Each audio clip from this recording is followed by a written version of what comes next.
local folks. Glad to have all the Atlanta folks in the house. Welcome to everybody who's just now joining us online. We are really glad to have you here. We're glad to have Full House here tonight to celebrate liberation stories, building narrative power for 21st century social movements. My name is E.R. Anderson. I'm the executive director of Charis Circle. Charis Circle is a nonprofit programming arm of Charis Books, and Charis Books is the South's oldest independent feminist bookstore. We're 50 years old. And we have been in this building here for about 6 years. So we're really glad to be here with all of you. And wherever you're from, Atlanta or from around the world, we'll turn this down a little bit. And we're really excited about this book because it's got so many people we love in it. So anytime there's a book about movements and we don't know people, we get suspicious. So it's good when our friends and loved ones are in a book. Tonight's moderator is one of our favorite folks, Charlene Carruthers. Charlene is a writer, filmmaker, community organizer, and Black Studies PhD candidate. She is the author of Unapologetic, a Black, Queer, and Feminist Mandate for Radical Movements. It is a beautiful book. She told me to keep her bio short, so you should read all of her accomplishments elsewhere, but she's an incredible person, an incredible facilitator, so we're glad to have her tonight. Our editors tonight are here. Shanelle Matthews collaborates with social justice activists, organizers, organizations, and campaigns to inspire action and build narrative power for social justice and liberation. She is the former communications director for the Movement for Black Lives and the Black Lives Matter Global Network. She founded Radical Communicators Network, the global community of practice for social movement communications workers. She has also done so much more than that. So we want you to read her bio. She is the co-editor of the book that we are celebrating tonight. We are also joined by Marzena Zukowska. Close. Zukowska, thank you. Would never have gotten there on my own. Is an organizer, communication strategist, and the co-founder and co-director of the UK-based immigrant rights organization, FOMAC, for a decade. Marzena has developed narrative and organizing strategies for leading social and political movements in the United States, the UK, and Europe. They are the former media director at the National Domestic Workers Alliance and a former leadership team member at the Radical Communicators Network. They have had work published in multiple places, and we're so glad that they are here tonight. We're also joined by folks who are in the anthology. I'm going to have them introduce themselves when they come up. But I do want to just say a little bit. The Radical Communicators Network, RADCOMS, is a community of practice for emerging and experienced movement and communications workers. They build narrative power for a just and liberatory future. Some of y'all are probably members of RADCOMS, and they are co-sponsoring this event tonight. So thank you all so much for being here. Thank you to Charlene for hosting, and we're going to kick it right off. Okay. Beautiful. Okay, awesome. Bookstore owner and AV expert, ER. Thank you to Charis for hosting us tonight, for being in this beautiful space. I'm really grateful to be here with you all. Hey, Mia.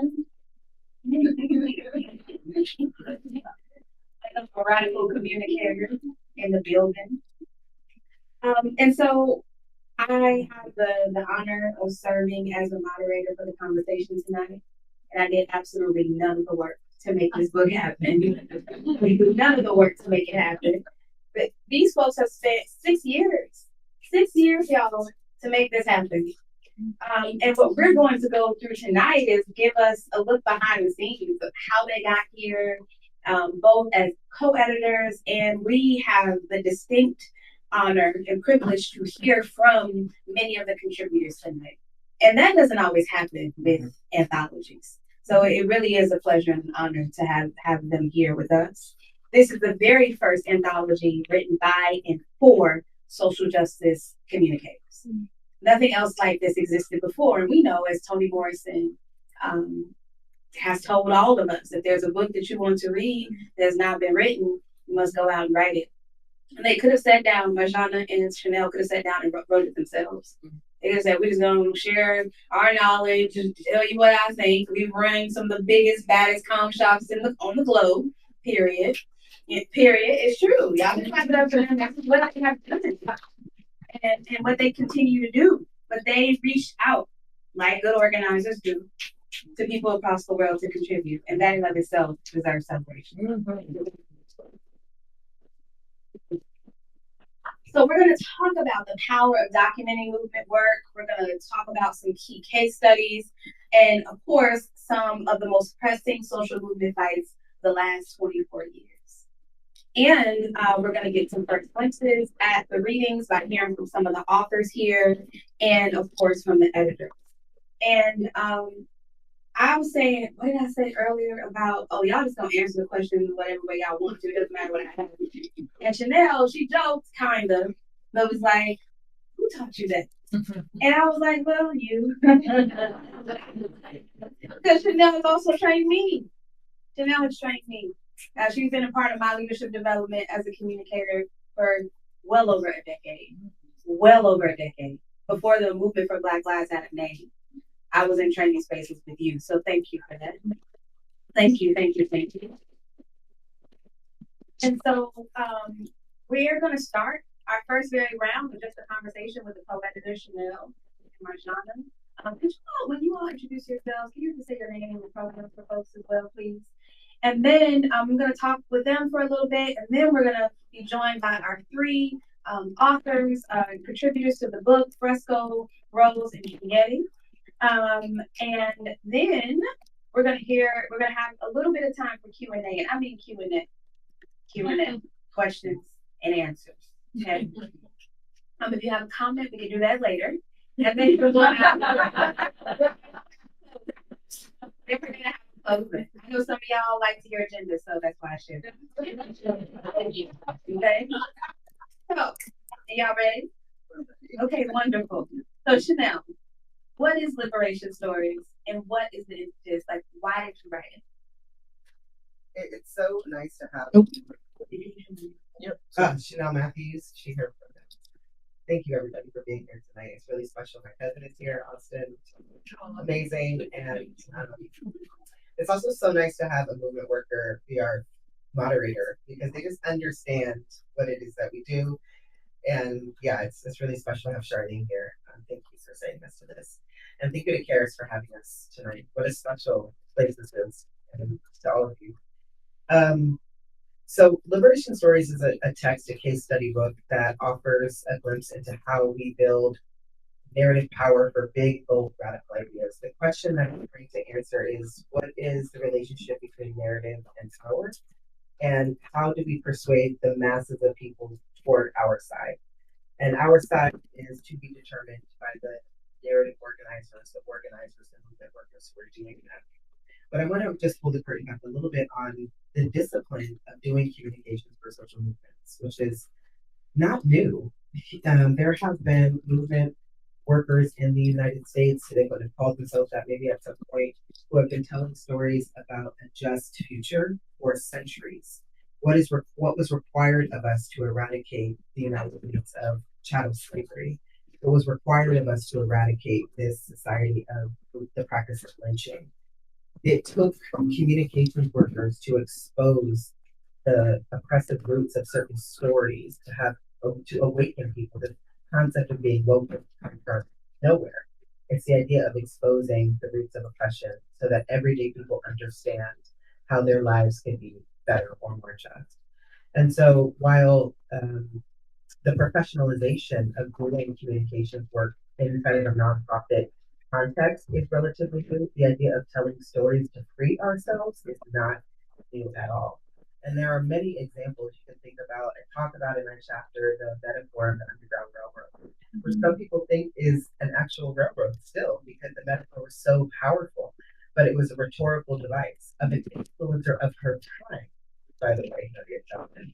We don't often think about people who are not on social media as influencers because that's characterized by the 21st century. But yeah, Harriet Tubman, Ida B. Wells, Billie Holiday, these are all, teach a class on Black women's resistance, their survival. And I talk about these Black women leaders as era. But the rhetorical device of the metaphor to explain the Underground Railroad allowed people to understand the idea of what the Underground Railroad was because it compared one thing to another. But one thing that's really important about that is that railroads had to exist for people to understand that metaphor. So structural power and narrative power go together in that way. And Liberation Stories exposes all of that through the course of 24 years. And Marzena is going to talk more about how the book is constructed. But the reason why we even created this anthology was because in 2016, I was the communications director at the Black Lives Matter Global Network, and Marzena was the media director, media strategist at the National Domestic Workers Alliance. And we had a comrade in common, at least as far as because she worked with the organizations, and we were helping to organize for press. And we were also at that time facing the first Trump presidency. And I was asking around to communications workers, like, well, what are we going to do to ensure that the people in our field are prepared to contend with this political moment, but also to ensure he doesn't get elected again? And I was like, well, is there a call? And people were like, well, you should organize one. And so I organized a call, and 100 people showed up. And as an organizer, I knew that. So I asked, well, what do you need in this moment to do your most revolutionary work, to be of the best use? And they said we need a network. And so we started the Radical Communicators Network. And it's important to mention that because it was through this network that we created this anthology. So we organized the communications workers. So here we are in the 21st century, characterized by social media, mis and disinformation, quick, rapid content delivery, development and delivery. And we're trying to figure out how do we take the lessons of the 20th century, of the civil rights organizers, the abolitionist organizers, the Black Power organizers, the Black feminists, into the 21st century, which is characterized by a different technological experience, and how do we do our best work? And that's what this network was created to do, to organize the people who do that storytelling, that movement building around narrative power, narrative as a function of their work, and create a place where we can sharpen each other and grow together. And we decided that we were going to start working on a case study book. There were case study books that existed, but nothing in the 20 years, since the century had started. And we decided that we were going to do that. And it started out as like kind of a guide, but then we got a little bit of a grant. We got $25,000 from our network members, from Zainab and so this is the importance of having a network, is they invest in us. And so then we invested in them, and I did a call for the anthology. Anyway, so it's meant to be a historical reference to tell us how do we build narrative power for Medicaid for all, for Black Lives Matter, for Me Too, for all of these global seismic shifts, political shifts in the 21st century. And then also, how do we use that content to now understand this reactionary political era that we're in now? And I would love for, March to probably do more. Thank you, Shanelle. So, can you tell us more about how this book is structured? I can only imagine that this could have been like 3 times something. It's already quick.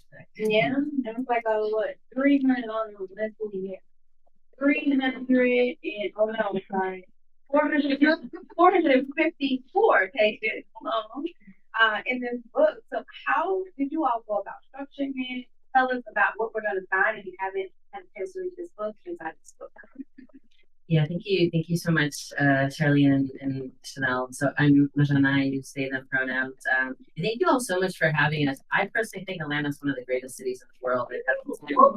I had spent some time here before. And I think to answer that question, I think to step back and say, oftentimes the dominant narrative around how people understand the story of social movements is through this hero lens, right? There's this assumption that, they're the great heroes, the great orators, the great leaders who are at the helm of the social movement, and that's what makes it successful. But the reality is that movements succeed, and they're great because they're made up of, parents who are right now taking on their school boards to make sure that books are not banned.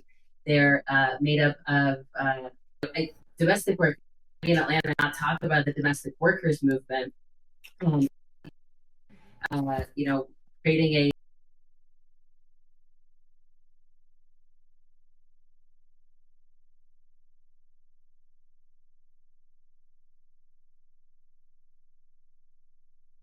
and stops kidnapping their neighbors. And so, in many ways, we wanted liberation stories to reflect this ethos in structure is ultimately featured in it. So, Liberation Stories covers, a whopping 24 years of social movement history in terms of like really in-depth and contemporary coverage. But it goes further, right? Because we understand that movement is also important. The dominant narratives that we're up against oftentimes repeat, right? So we need to understand where they come from, but we also need to traditions that we're coming from, which I know is something that Shanelle is going to talk about later. So, I think,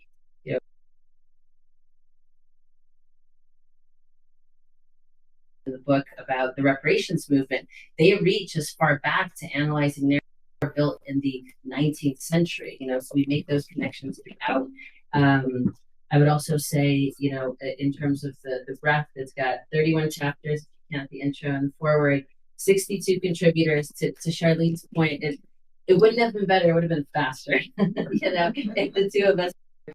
But it was so crucial to create space for as many radical voices as possible because, narrative isn't something that's cooked up in a lab. It's not it's an embodied experience that is refined through practice. And so we have our definitions of narrative power, but you've got, 62 others across the pages or 60 others.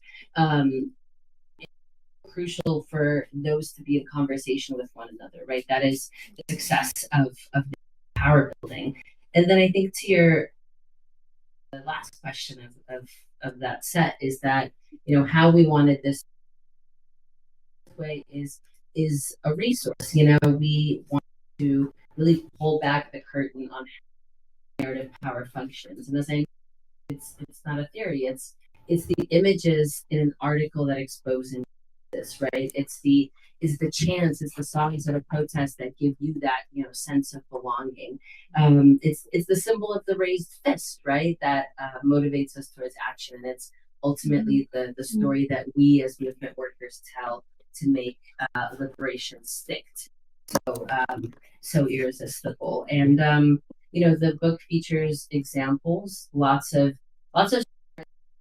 things that didn't work as well. And I think this is where we really pushed some of the authors to, some of the ones who are in the room can tell you that, of, not just given the PR story, but we wanted this book to be useful for years to come, right? That we can come back and say, you know what, let's not do that because it didn't work the first time. And I think, we wanted it to be something that's practical. We've got an accompanying narrative power curriculum as well. We're calling it Rad School now. So people can learn more about future cohorts at our website, liberationstories.com. And I know that's shameless plug. Makes you sound like you're selling a car, when you're doing that. But I guess the second way we wanted the book to be used is as a roadmap, right? So something that can show that we're the radical world that we're trying to build. We already have pockets of that in real time happening right now, and I'm sure there are so many countless examples in and across Atlanta. And I'm thinking about the concept of prefigurative politics from theorist Carl Boggs.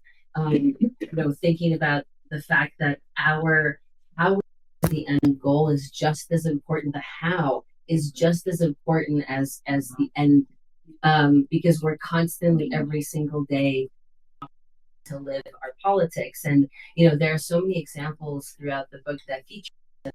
One of our favorites, I think, is the Washington Dream Coalition that was supporting undocumented folks during the COVID-19 pandemic. And, they managed to get $16 million in funding, in aid to become accessible to 19,000 undocumented people. And to date, that is the largest grassroots-led, undocumented specific fund in the U.S. That's how impactful it was. But the way they did it was by directly disrupting scarcity narratives and saying, when we care for one another, actually there's more than enough to go around. And I think this is reflected in the title of their chapter, which is Relief for All of Us or for None of Us. And so, without giving too many plugs, I think the book is full of just really great examples, I think, of how this roadmap could work. Thank you. Thank you. So, in the past 6 years, how many places have the two of you been? Like, have you been in New York the whole time? Yeah, I've been here. You've been in New York, and you've been in Two. the countries, cities, or Actually, yeah, 2 countries, 3 cities. So I imagine we have a lot of different time zones. We have life that just happens over those years. What was it like to collaborate with each other? Yeah, I mean, it was. We love each other. Yeah, we love each other. We love each other a lot. You know, it's been. I mean, like all collaborations, there have been many ups and downs. Mars has mostly been in the UK, and I've been in New York, and so we've been working across time zones and on Zoom and on the phone for 6 years. Every Friday, 9 o'clock a.m. Eastern. 10 minutes for you. It's late. Yeah, Mars is like 5 hours ahead, but I think like some of the more important bits about that, there are the logistical issues, but there's also the political stuff. You know, it's like what do we agree on and where do we disagree? And like we had many years and many hundreds, maybe thousands of hours of discussion about our ideas and our politics and where we might agree and where we diverge. And I think this is a conversation that the left doesn't have enough.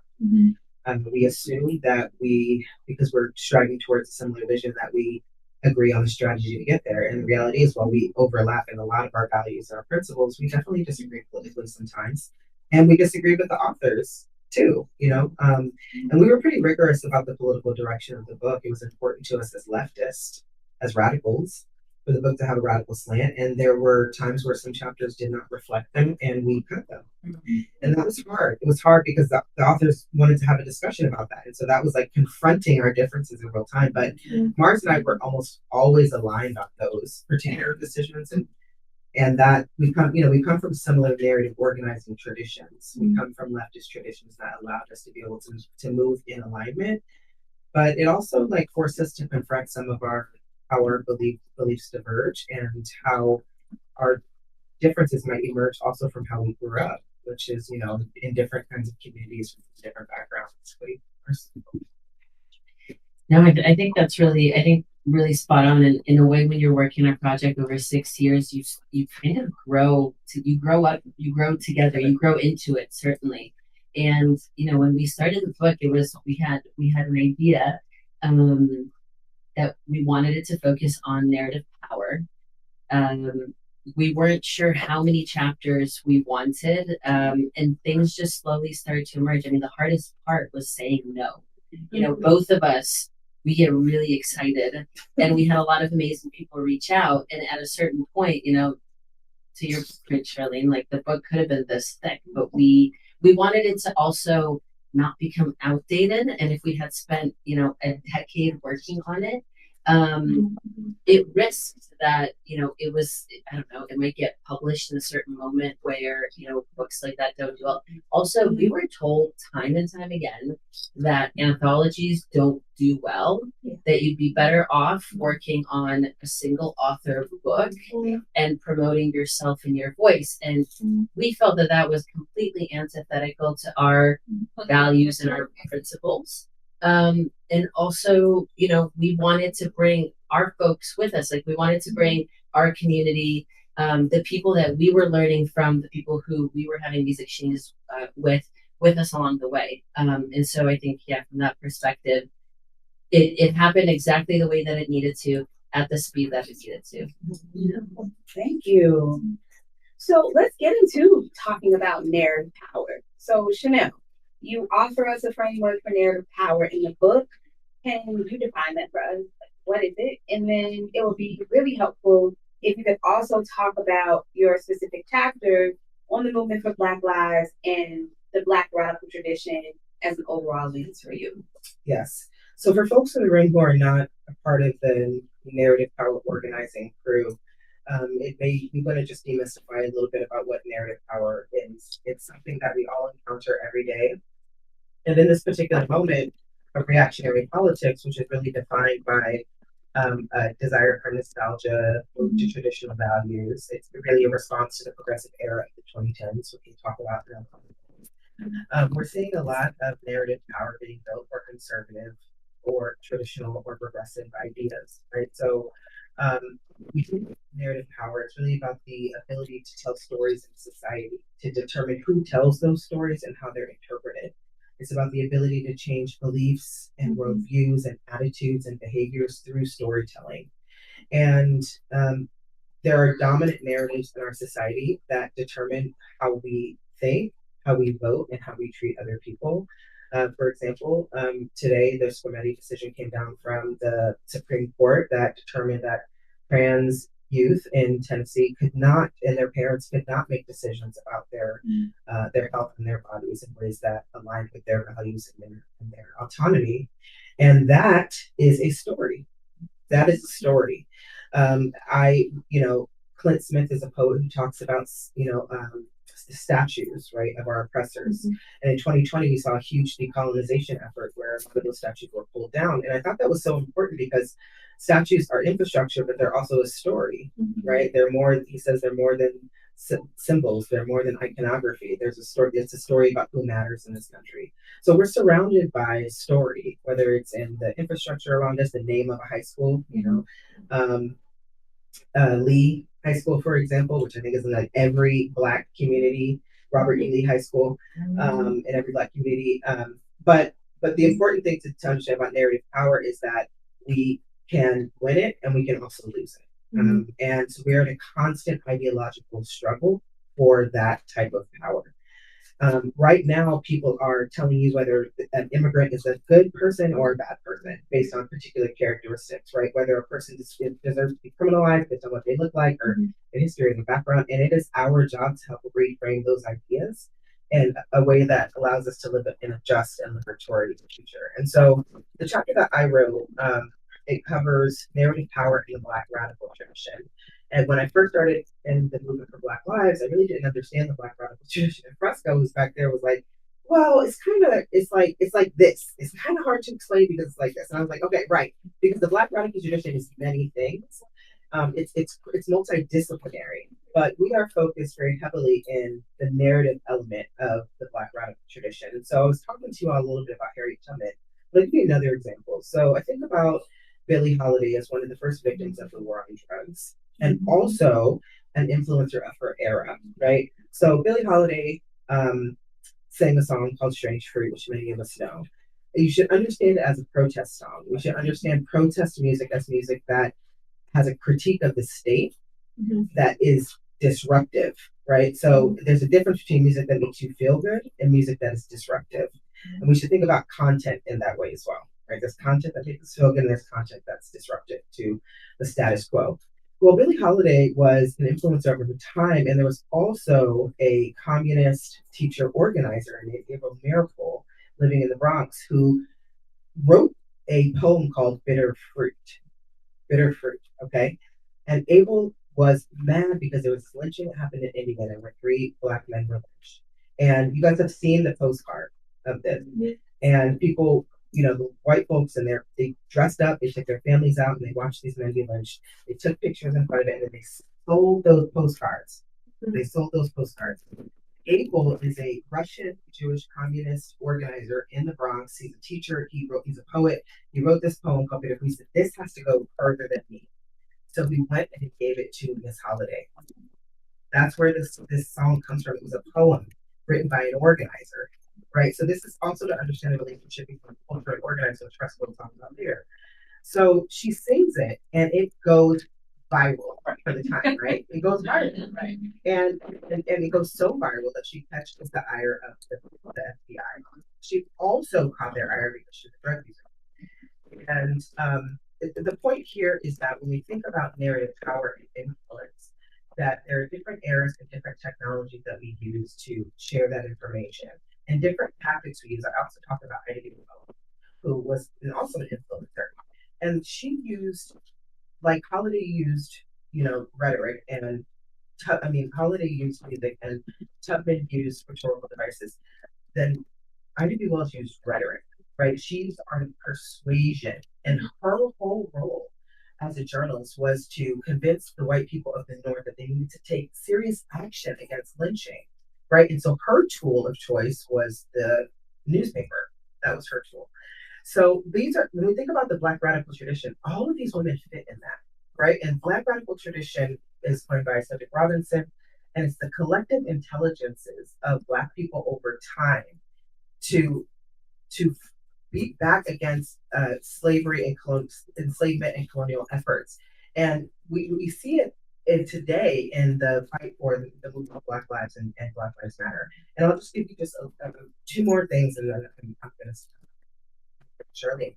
So when we think about the contemporary Black radical tradition and how we do the narrative organizing for that, I think a lot about the role of the Defund the Police campaign in 2020. So here's an example of how we enact the functions of narrative power. So there's a chapter in our anthology on the Occupy movement written by Catherine Oliver and Dorian Warren. And they argue that there are four functions of narrative power. The first is agenda setting. How do you put something on the agenda so it's even in the public discourse to be discussed?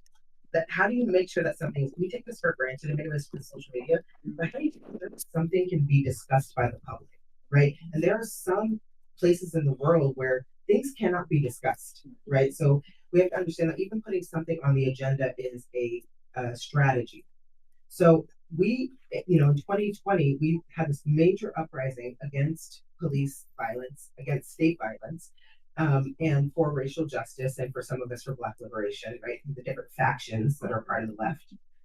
And it was important for the organizers in Minneapolis in particular, where this slogan came from, to insert a leftist, a more radical slogan into the moment. So there were a lot of opportunities for us to talk about defunding the police. There was defund the police. There was reimagining public safety. There were different elements of it, and shout out to Black Visions. But the putting it on the agenda was a major effort at that time. But there was also this swell. There was this opportunity that everybody's on the streets. So agenda setting is one. Then the second function that Dorian and Catherine talk about is salience. How do you make something relevant to people? How do you make people care about it? And this is where your emotional appeal comes in. This is why storytelling is so important. So yes, there's all the data, the history, the statistics. That's your logical content. But then you also have to pull the emotions out of people. And this is what the death of George Floyd did for many people, is that seeing this on social media or national television activated many people, and it gave them a protagonist for whom they could connect with. So that was about making it relevant to people. And we were also watching as newscasters were describing to us what defunding the police meant. I mean, people were very angry at us about this, by the way. And I would argue that the progressives were worse.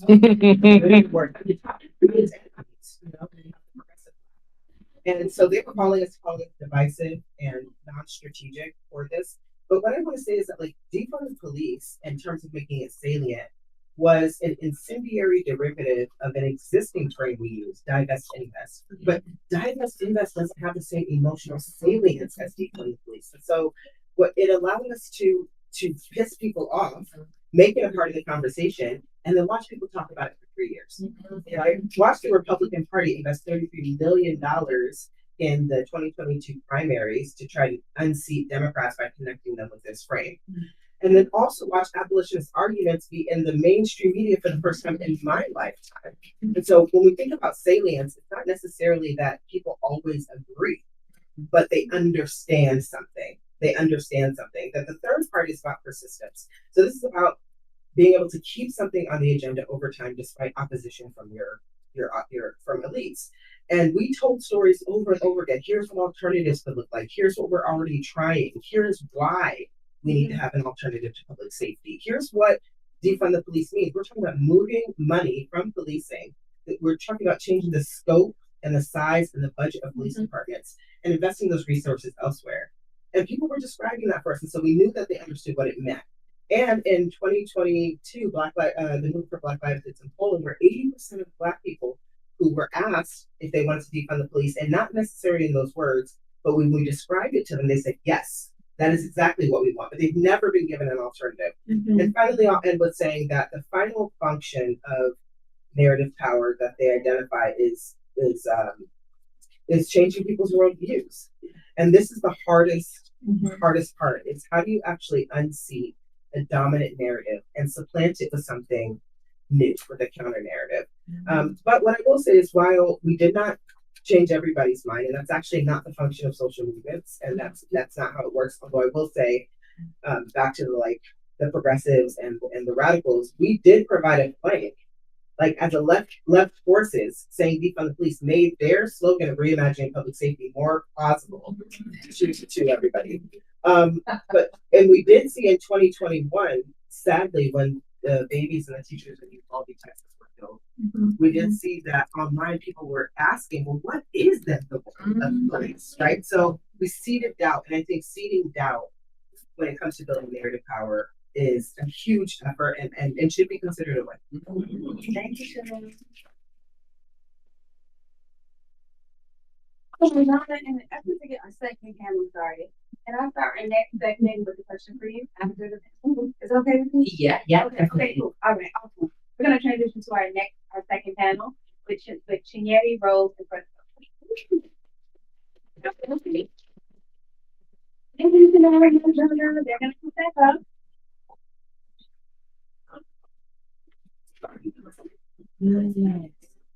And so y'all, there's a mic right here, and a mic right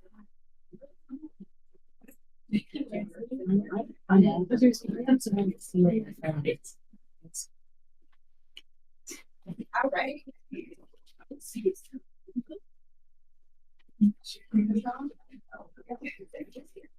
Right, okay. So the three people who are sitting up here with me right now,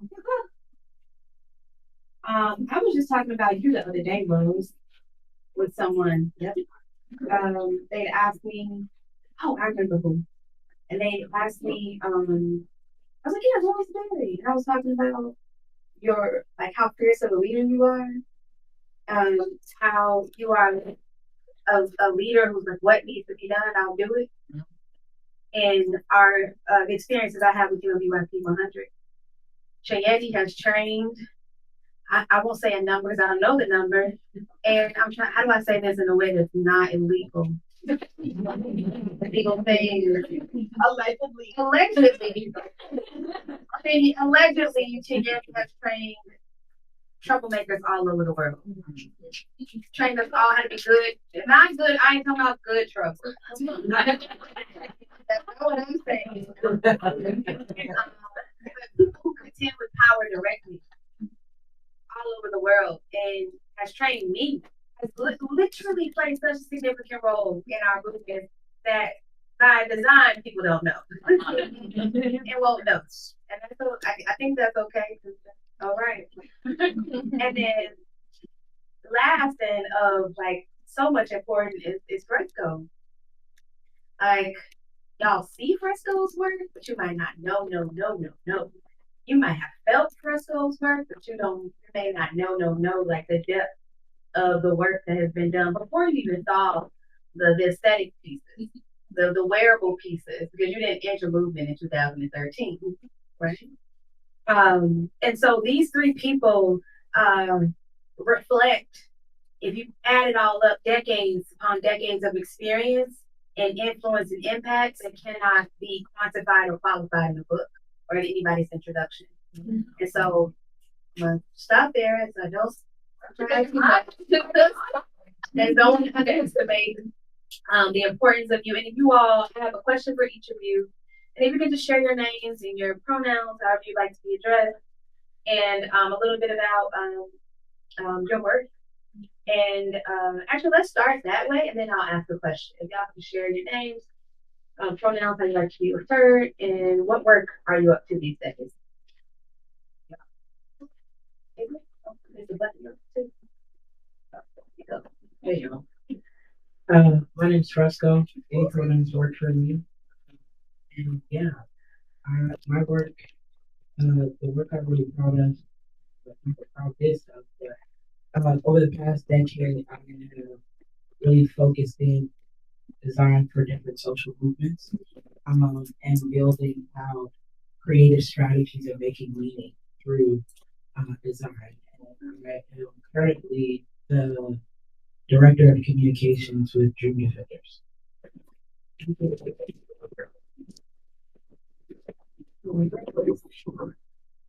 Hey y'all, I'm Rose. I use they and she pronouns. I'm one of the co-founders and co-directors of Black LGBTQI plus Migrant Project. My co in the building, we are a national organization of Black, queer, trans, and non-binary migrants and first generation folks who focus on organizing, base building, and strategic communications as the pathways towards liberation for all Black people.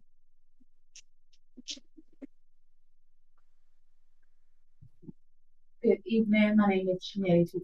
I use she and her pronouns. I am currently the executive director at the Center for Cerebral Organizing Hub. We are a training and movement building organization. We train and organizers. We train folks in direct action through some of our hub partners and work in large networks. So first of all, you have this incredible chapter which I've written. I didn't have this whole book. Not yet. And in your chapter, you talk about how creative strategy is not simply ornamental, that it's central to movement building. And in a moment where the far right is using aesthetics, they're using memes, media, all of that to advance fascism, how can our movements match that level of discipline and speed? Is that where we want to go, right? Is that how we want to think? And what does it take to treat cultural work not as an afterthought, which we know oftentimes happens, but as a strategy? Thank you for that.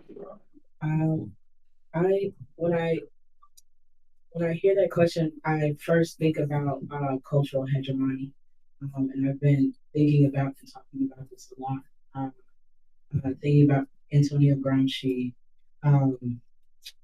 and his theory that the upper class or the dominant class is not maintaining power just by force, but also maintaining power through cultural and ideological control. Yep.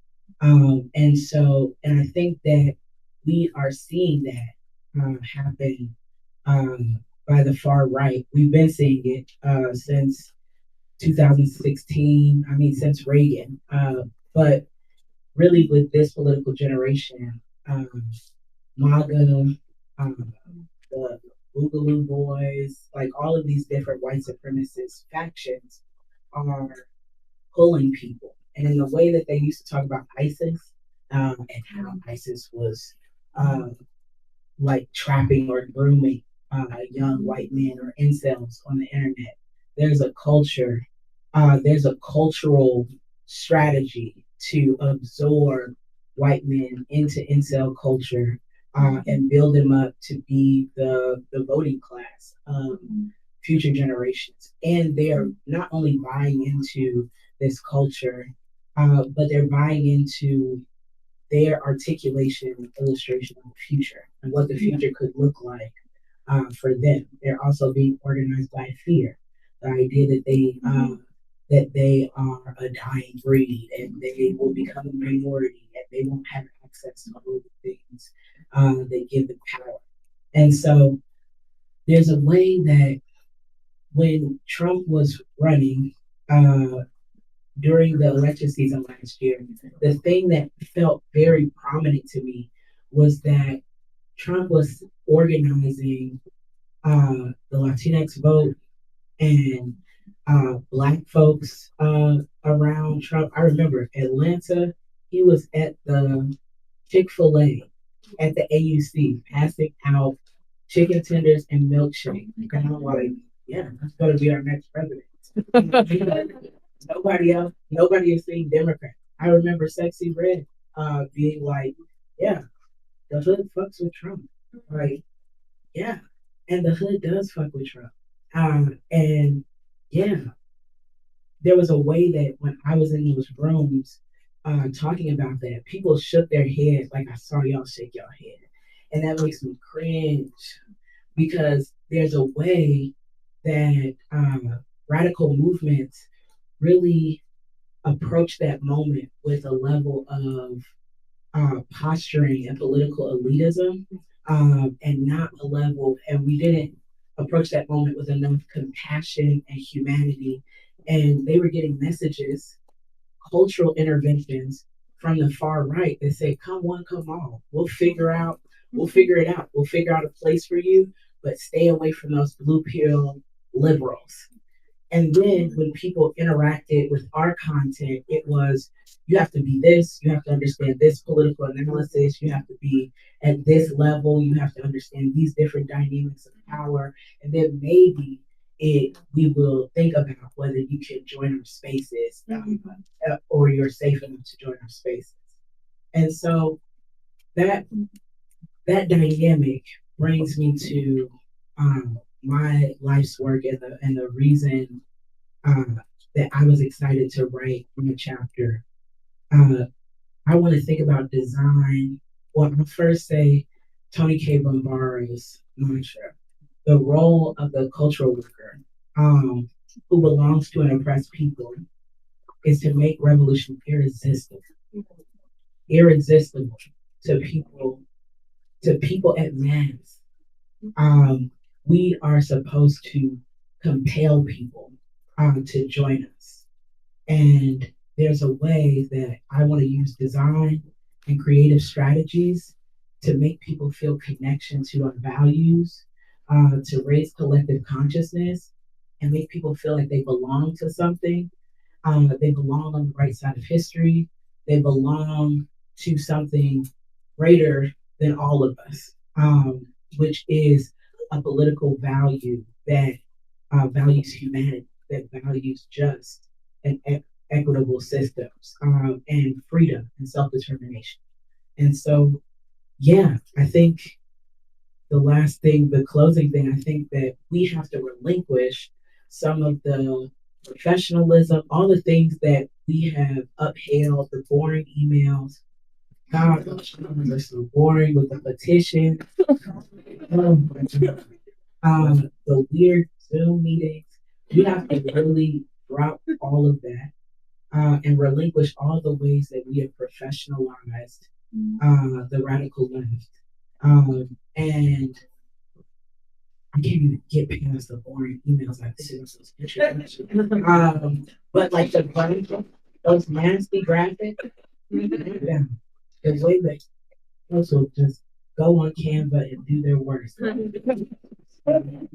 We have to really let go of the way that we make content. I think the way that the radical left makes content is thinking about how can we appear as credible and formal as possible, because people haven't believed us for so many centuries. And so we really need to be serious. And we are now in a generation where people value authenticity. People value you making mistakes right in front of everybody and acknowledging that. People value the human nature of it all. And so we have to actually get less serious and re-socialize ourselves around how we're building human connection on digital platforms and in person. And I think that happens first with design. The thing that somebody sees and they make a decision, a blink of an eye, they make a decision whether to keep their attention with that thing or to continue on about their day. And then once we pull them in, now we can have a conversation that hopefully is reflecting their experiences, their culture, their beliefs back to them and building connection. Thank you for sharing.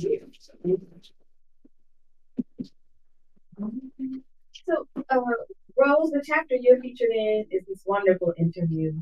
About wonderful, I'm really talking about the depth in which you and Lucy really take us, and the analysis and the heart that y'all like that shines through in the interview.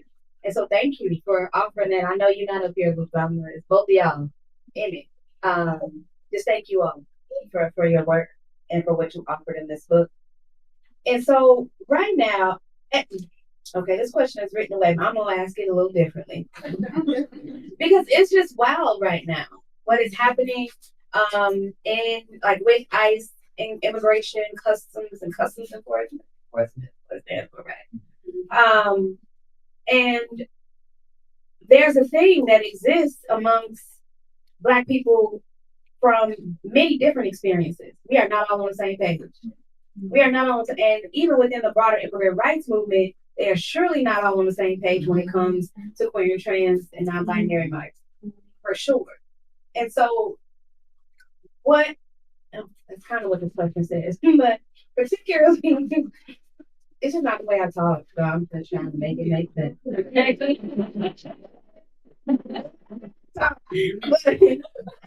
it's wild right now.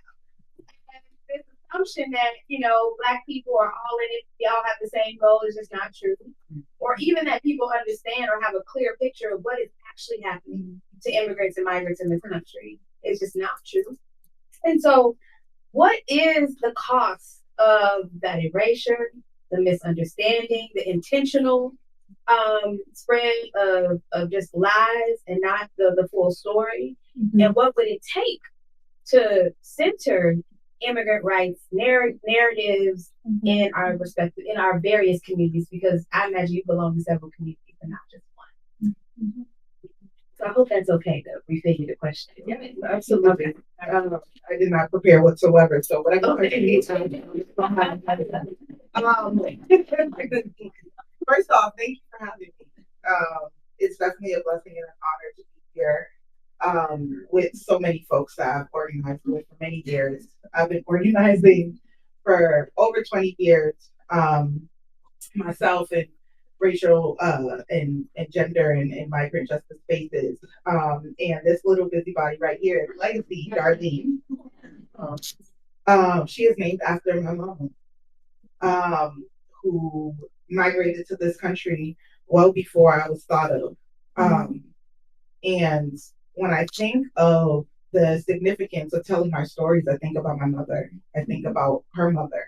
I think about the generations of Black migrants who migrated to this country well before me. I think about the sacrifices that they made. I think about, again, said it many times, we've heard it many times, Blackness is not a monolith, right? So also thinking about how the diversity, the intricacies of our stories, our experiences, our history wouldn't be told if we didn't share them across generations. Many Black and Indigenous cultures believe that we're only alive for as long as we continue to speak about one another, as long as we keep each other's memories alive. And so that's what it meant for me to name my child after my mother, to commemorate her story, but also as an act of resistance. Because we are on a land where Black people literally have our stories begin out of us. We're on a land where we weren't allowed to speak our names. And though my people come from a different land, we're just dropped off in a different place, right?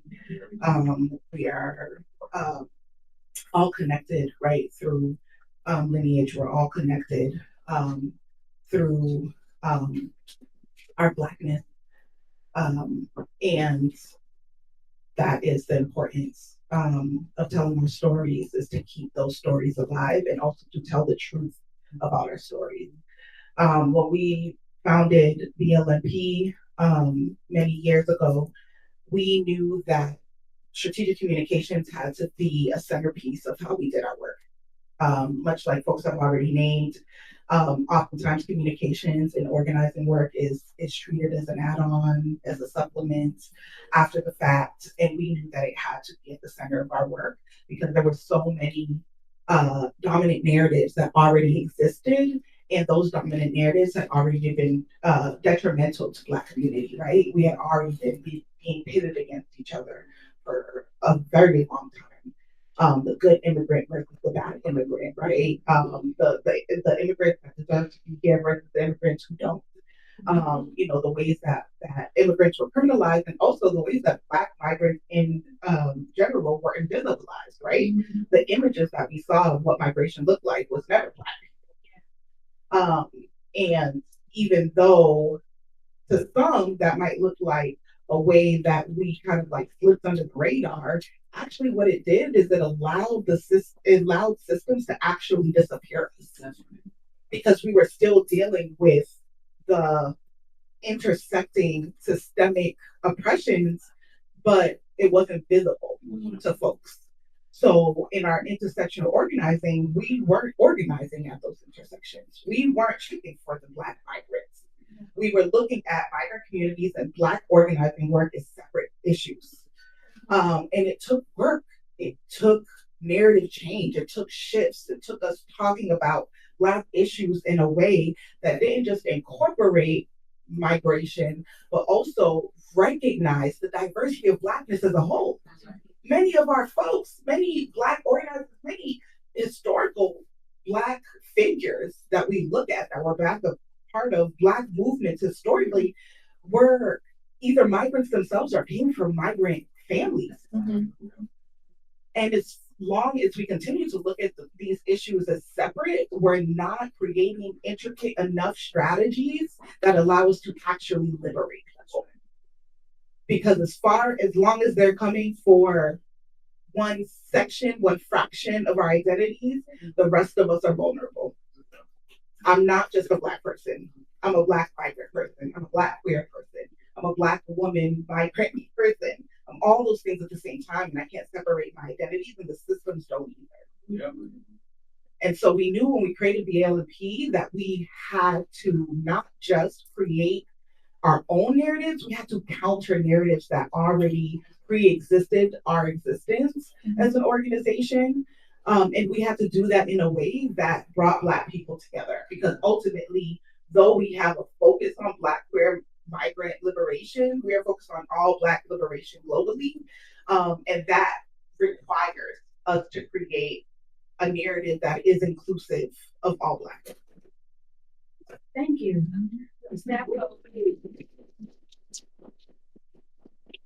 Natural Solutions, not Punishment Project in Atlanta. They just sent out an email the other day that says, like, we fight for all, like, the liberation of all people, even when they don't do the same. Right.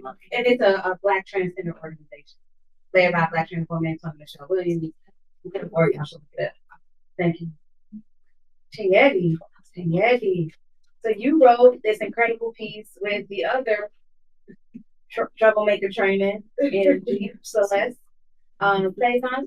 Okay. Celeste Faison. I thought she was in the New York event. That was dope. See her there, and of course, you were there too. Are you going to all this? Oh. That's dope. So yeah, you always look so sweet, and I'm like, y'all don't get it twisted. Don't get it twisted. That's a fierce one right there.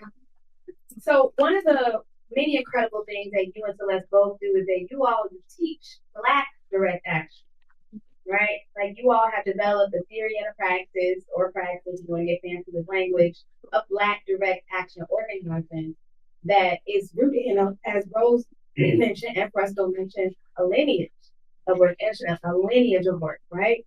And very specifically, you talk about how direct action creates a crisis of conscience. Like, I know experience, that's how you talk and that's how you teach it. And a crisis of conscience for the public and a moral crisis for the state. Right?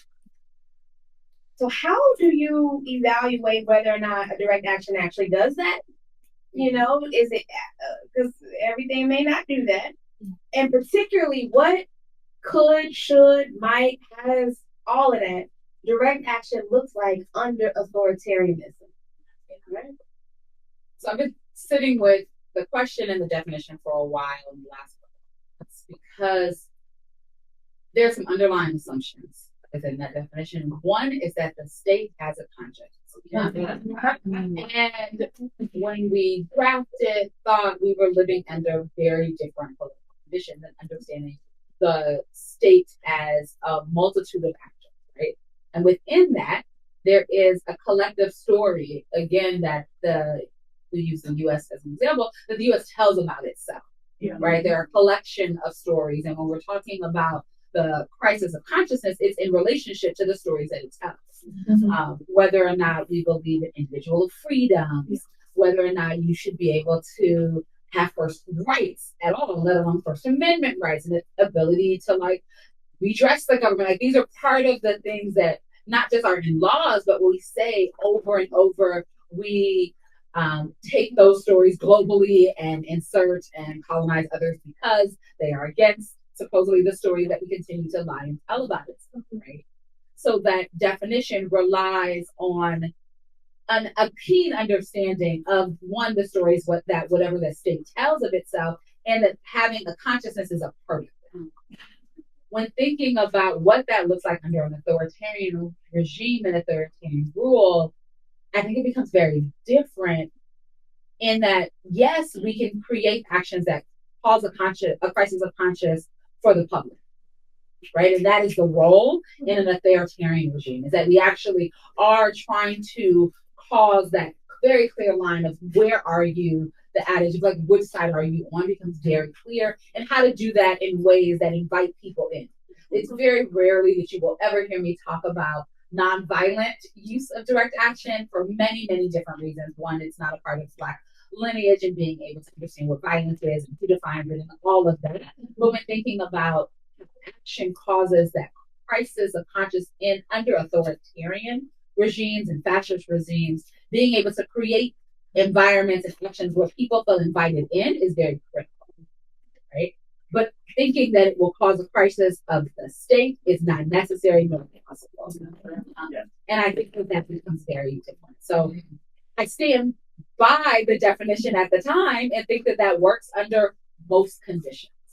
And as we are moving very rapidly into consolidated fascism, do believe that actions have a role, but not for them.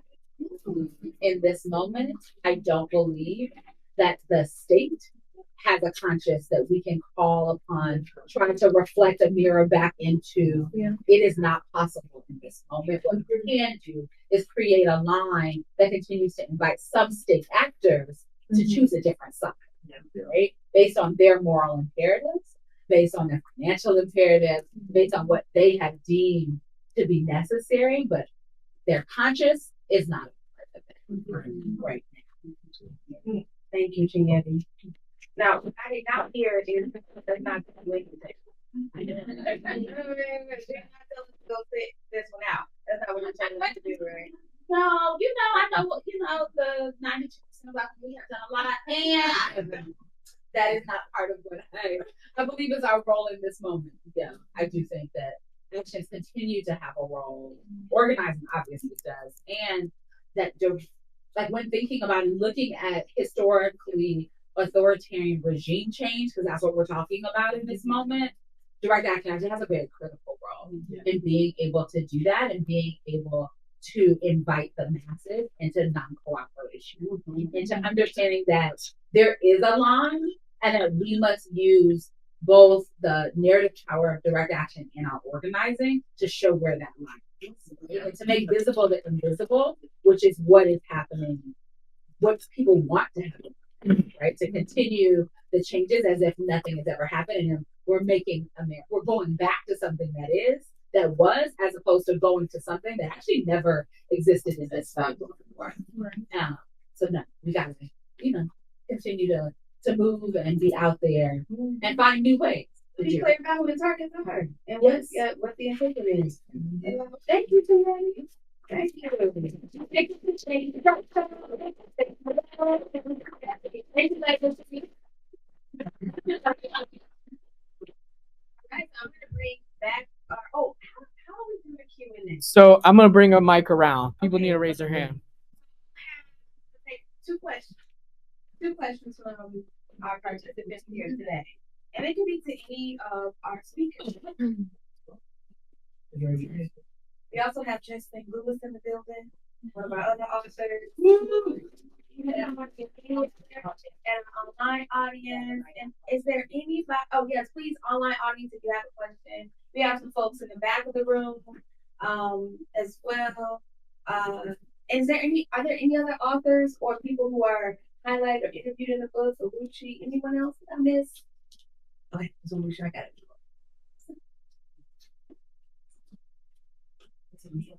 Yes. Oh, yeah. Yeah, let's take two. No. Oh, y'all don't got it. I got it. Hello, everyone. My name is Sydney. This goes to all of you guys. With a book that takes this long, 6 years, how do you know 6 years is it and it wasn't 10 or 8? How do you know it's like, all right, this is done?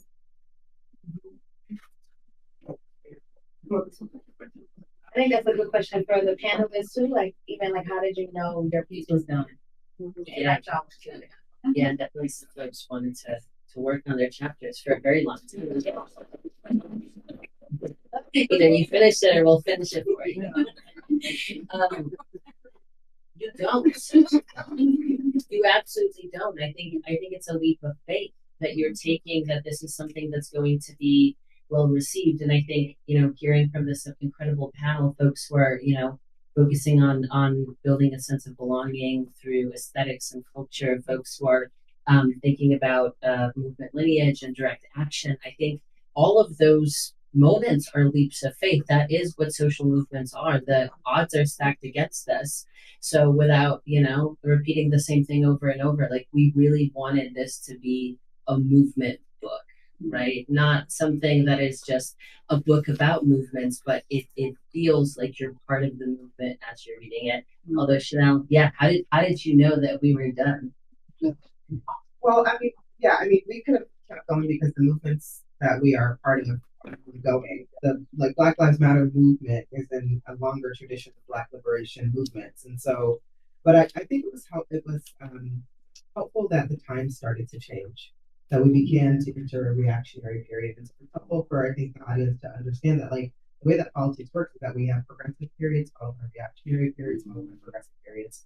And so we've been thinking a lot about the function of this book and this reactionary period and how we can use the lessons of the progressive, which like was a progressive area, not a revolutionary area necessarily, but we did a lot of really good work in that time, which is reflected in this. So we could have kept going, but also our publisher was like, finish, and we were tired. We were tired. But also some of the ideas start to become a bit dated. So, like, for example, the chapter on Palestinian liberation, which was one of the first ones that was finished in 2017, had to be redone because of the genocide. It ended up being an interview because our authors, Nora and Tanya, didn't have the capacity to be able to write in each other. They were literally fighting genocide. So we wanted it to be timely. Also recognizing that, like, in this instance, time is a bit limited. Like, it goes in between. Thank you. Do we have another? If not, I'm gonna make. Okay. No, you go. I can talk. You have the same. You don't have to say. Okay, cool. Hi, 92% identifier. Just as a question, I'm a teacher, so I do little kids and stuff. And when I think of books like this, I think back to like Chicken Noodle Soup for the Soul. Those stories that they come a collection. So in the conversation of we're tired, how do you think we can, as the 92%, come back to the table with having those out-branch discussions? Because everyone didn't do this, but we're all here now. So going forward, how can we have those conversations? Like the damage that is done is done. What can we do now? And I mean, like this is nice and small and intimate, but like our small kitchen talks. Like what can we do? People, the teachers, nurses. What can we do to kind of continue to be the advantages that we have?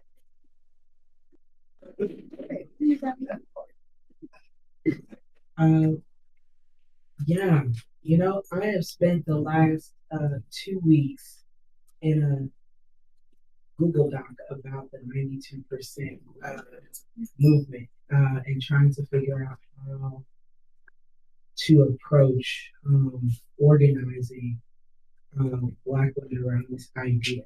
I think, and the thing that I got to, do folks remember when Elon Musk was talking about apathy? Okay, so so he was on some weird podcast and he was talking about organizing America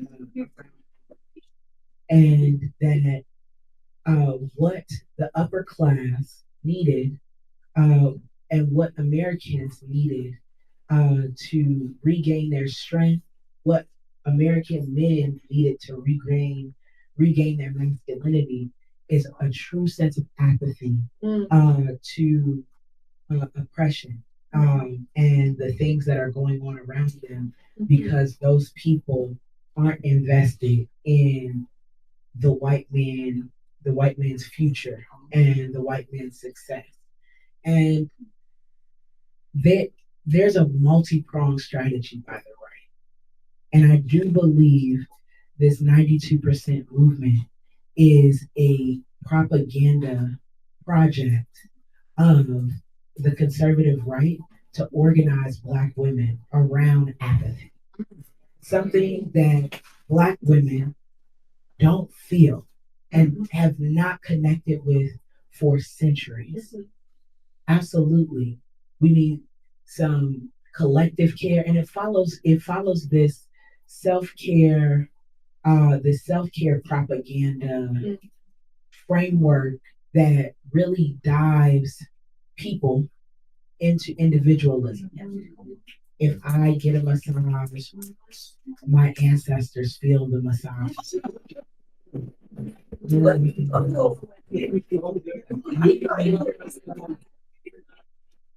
Me in my pajamas, watching Love Island in my ancestors' wildest dreams. Narcissism. What narcissism do we have?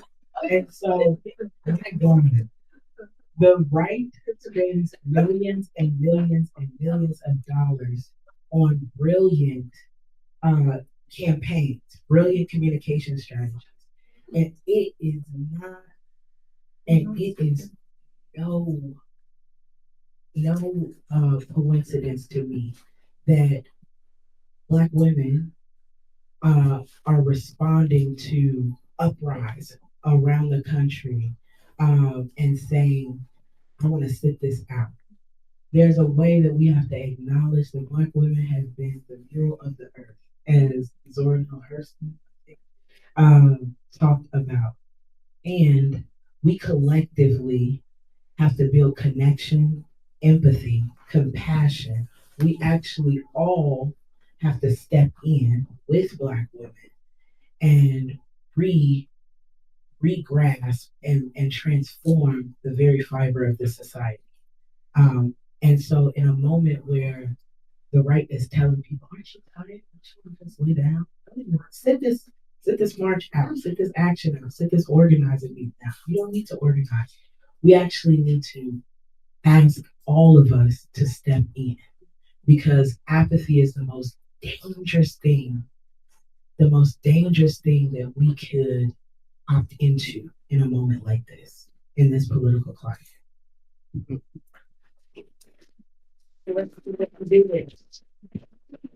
Thank you for that. That was brilliant. Thank you. And not a surprise. We gotta wrap it up, right? We gotta wrap it up. Yeah, yeah. Because we want folks to have time to actually like chat That's right. and connect. That's just thankful. Of course, yeah. So all these people, they've been doing this work for a long time and they're gonna continue to do this work. I encourage you to follow their work, join their work, not just follow them on Instagram, social media. They all do work that you can be a part of. Like that you can actually organizations that you can join, that you can join if you're looking for something to do. And so thank you, Chinyeti, thank you, Rose, thank you, Legacy, thank you, Fresco, thank you, Shanelle, thank you, Marzena. So